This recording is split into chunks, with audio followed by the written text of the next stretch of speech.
just so unreal for me to know that David's never going to be back again. Like, I'm never going to be able to just go down the street and be like, hey, I'm outside, come outside. The mourning continues today following the death of a 17-year-old killed by an Austin police officer. Yeah, this morning there's going to be a moment of silence at City Hall before the City Council meeting to honor David Joseph. We're told there's also going to be a silent protest to go with that. Mayor Steve Adler is going to address the incident at 10 o'clock this morning. Police say Joseph was naked and charged Officer Jeffrey Freeman. On Monday, Freeman shot Joseph after investigating calls of a man chasing someone and acting erratically. Dozens of people who knew Joseph gathered at the site of the shooting on Nature's Bend in North Austin to pray and remember him. We asked Joseph's brother about why he thinks his brother was acting erratically, but he told us that he cannot answer anything involving the investigation.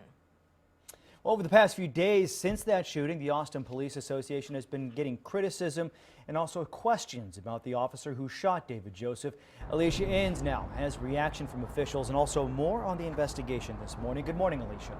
Good morning, John. And the latest is that as soon as today, Officer Freeman could be giving his statement to the Special Investigations Unit. That could happen today or tomorrow. That's pretty routine in a case like this. But yes, the Austin Police Association getting a lot of questions. One of the biggest ones is why shoot a naked, obviously unarmed teenager? Well, the association president, Ken Cassidy, points to a video that's from 10 years ago, but it shows a situation that is similar to this one. It shows a naked, unarmed man trying to break into a daycare.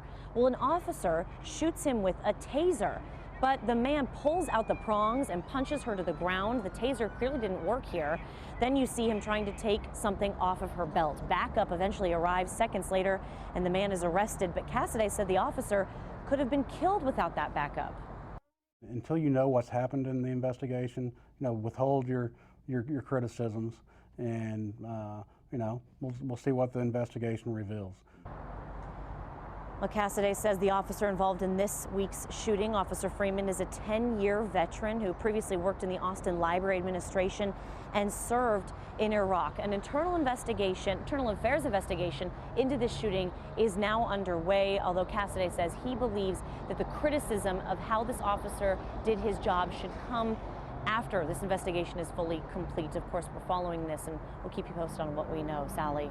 Okay, Alicia, thank you. We are searching for answers. We want you to know that. But even the top brass at APD say this is a complex investigation.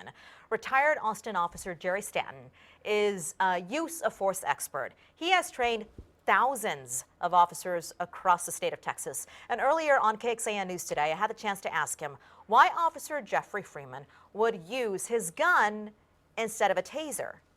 Why a gun instead of a taser depends on the information known to the officer at the time he made the decision. Okay. He had a very short amount of time to make that decision.